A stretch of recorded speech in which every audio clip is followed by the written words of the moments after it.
What's up? My name is Schwadog, and actually in this video you're about to watch, I recorded a couple weeks ago, and at the beginning of it, I tried to describe Contingency Contract, and that's not really what I was prepared to do at the time. So I'm cutting that footage, I'm making a new video, and now what you're about to watch is just me talking about the team that I'm preparing for Contingency Contract.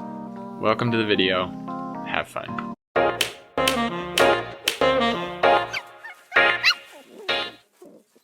I'm actually going to go for the more melee team. I have already a few operators that are built up that way, and so that is really my focus. So I wanted to go over where my team is at and what I want to be doing with my team, where I'm going to be spending my upgrades. And so I wanted to get this video out so that I could also really feel free to start building the team in that way. So we're going to go into this and we can look at my team. You see that some of my melee operators that I'm going to be using are people like Chen, Saria, Lapland, Siege, maybe Texas. I got Helliger recently, I'm going to use him. Spectre, and you can see Myrtle and Hoshiguma. These are people that I am planning on building. There's Shaw there, and I'm going to talk about him, or Feeder. And also I'm going to maybe talk about Neural and maybe Swire. So to start off at the top of the list, an operator that I want to build, and sort of my goal for a lot of these operators is going to be E2 level 30.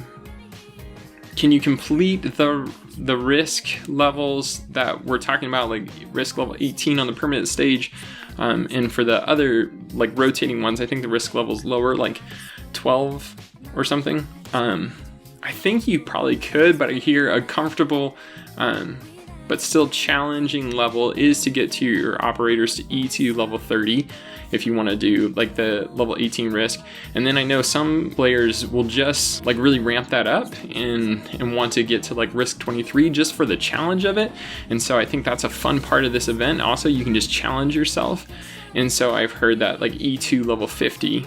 And it does come from a Reddit post that I read, really heavily referenced from that suggestion. And I will link that in the comments below if you want to go to that post and read it. It's a CN player that was just sharing his thoughts.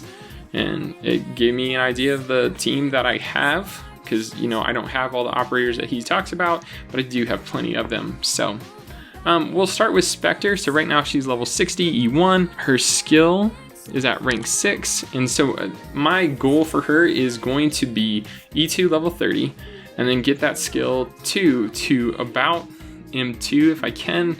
M3 would be ideal, but I think just with the other things that I want to build, the resources, the mats are really going to be a really limiting factor here. So that's step one. Also want to talk about Myrtle. Myrtle, even though she's a 4-star, and there aren't that many 4-stars that are going to be suggested. Where'd she go? There she is. I want to get her to E2, probably level 20. I really want to just get Glistening so that she can heal other Vanguards while on the field. And then I might try just to M1 her skill 1 or maybe her skill 2, depending, maybe both, depending on like just what the skill improves at that point. I haven't checked that out completely, but I do want to E2 Myrtle, and she probably is the only 4-star that I am talking about. Next on the list is Hoshiguma. So I do have Quora, and she is a great operator, and so I could just hold out on Hoshiguma and just use Quora, but I think if I can, so maybe Hoshiguma is a lower priority operator for me, but I do like her design. I especially like her new skin that's going to come out, her Chinese New Year skin, maybe that's what it is. But yeah, I want to build her, so same kind of deal, E2 level 30, and then I would like to get her skill 2 to M1 preferably.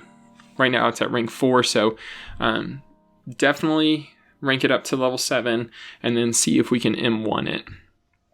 And for her defender skill, it's not as important that its mastery level is ranked up. There's some more guards that are going to be really the DPS givers, and Hoshiguma will just hold some enemies while the other operators are dealing damage. And so I feel like the priority is to increase my DPS of my team overall rather than necessarily increasing my defensive team, even though they will be important.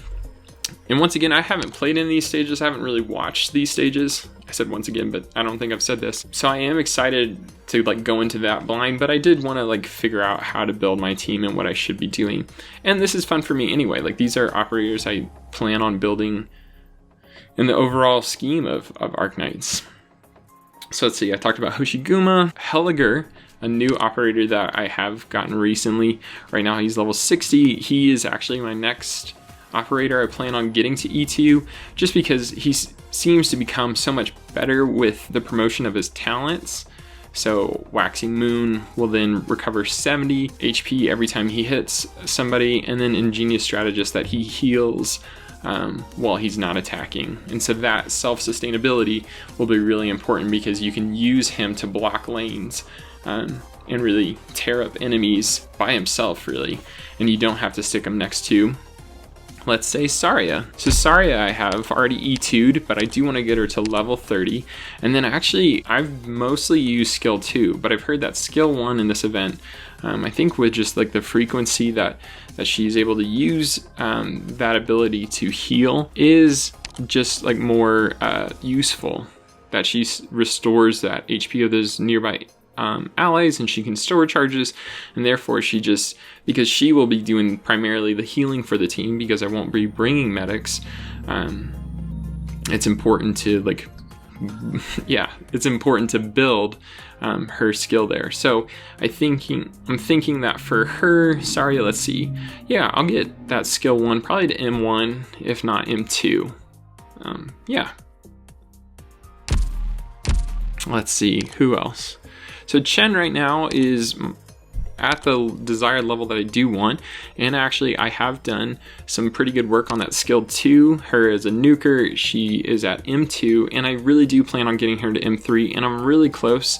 Those D.D.D steals right now in the Obsidian Festival event, we get one of those. You can get one of those from each of that like gotcha coin mechanism inside the event, and so that was primarily what was holding me back from M3ing this skill. So actually I'm getting pretty close to getting my first M3 skill on Chen for the Unsheath ability, or Unsheath skill. And let's see who else. Siege, you can see her down there, she's level 20.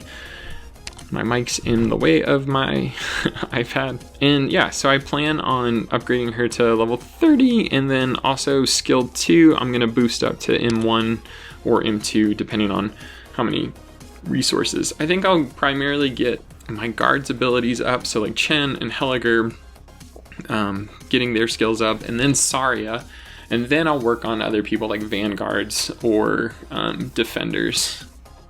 And when I say defenders, I mean like Hoshiguma or Korra. Let's see. Also, another guard that I'm going to be bringing is going to be Lapland.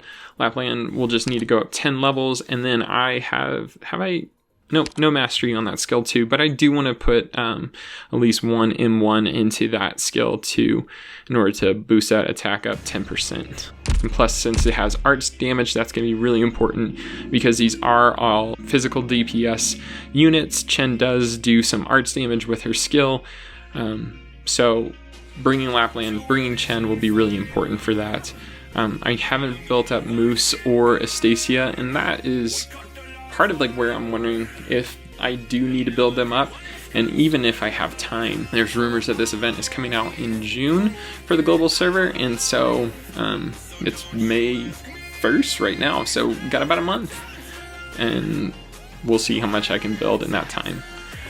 Let's see, Angelina, I already have her at E2, and I don't think I would necessarily need to push her level up to 30, but I do want to push that skill 3 up to M2 at the very least, and maybe M3, once again, depending on materials I can get a hold of. Let's see, who else are we talking about? Okay, so Shaw or Feeter. I'm thinking that ideally we would build Feeder and use her just because she's more tanky. Right now, let's see, I don't think I have her very high. Maybe she's not even leveled. Where are you? Okay, I can't find her. I'll clip to where I find her. Oh, there we go. Yeah, just level 26. I think she might be at skill 4. Yeah, she's at skill 4. But I would want to ideally E2 her so that I can up rank her mastery on her pushing skill. Because that can take care of some enemies like pretty easily, I've heard, in that event. That's really like the last of the operators that like are like of a super intense priority. Now I want to talk about some just sort of alternates and figuring out if I'm going to build them. There's a couple people in that guide. It was suggested that Neural would be another good unit to build. Neural or Gummy. Neural being a little bit better of an option than Gummy, just because she is a 5-star unit, and well, not just because she's a 5-star unit, but what her kit includes in that 5-star unit, and that she would actually act as Saria's healer rather than necessarily for the team. And so she would keep Saria alive and Saria would keep the team alive, and that would really be the goal of building her.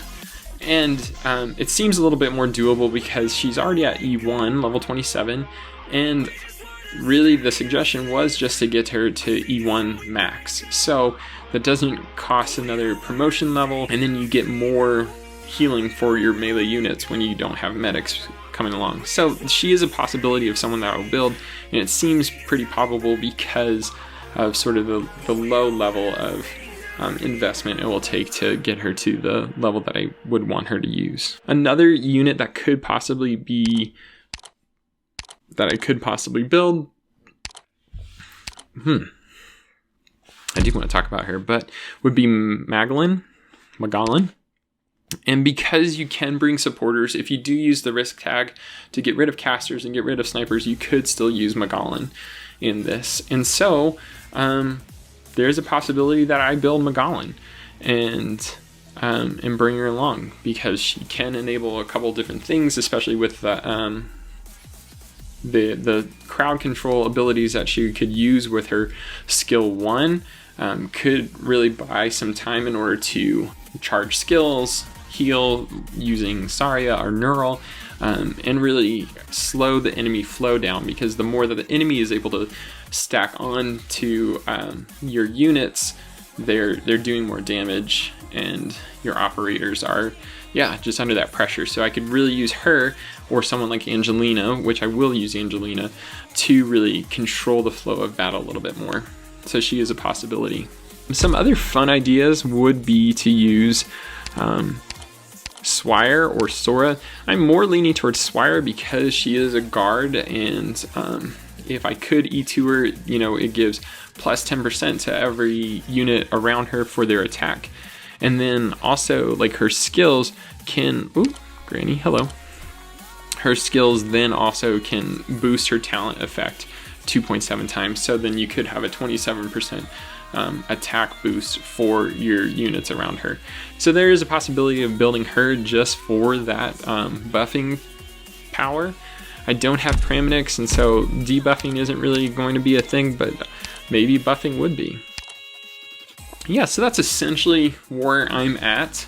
Helliger is going to be the first one that I build, and then we'll start looking at probably Myrtle, and then while doing these things, be trying to increase people's mastery rank of their skills, starting with Chen to her M3, just because I think it would be really useful just to be able to drop her, use her skill, and then run away. Yeah, that's where I'm at.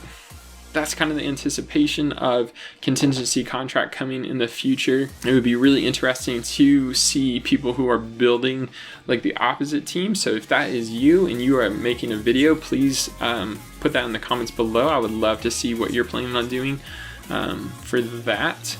I do have like some good snipers and some good casters, but I am actually pretty interested in the guards that I'm going to be using, the defenders, the melee units that I'm going to be using.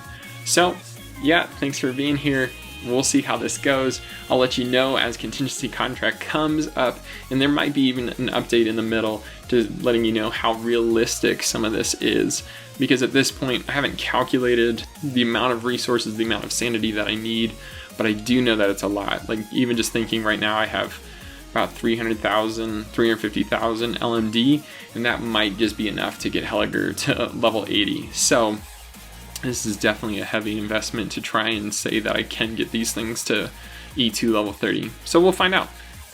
Yeah, once again, thanks for being here. Good luck on your Arknights journey, and I hope you're having fun.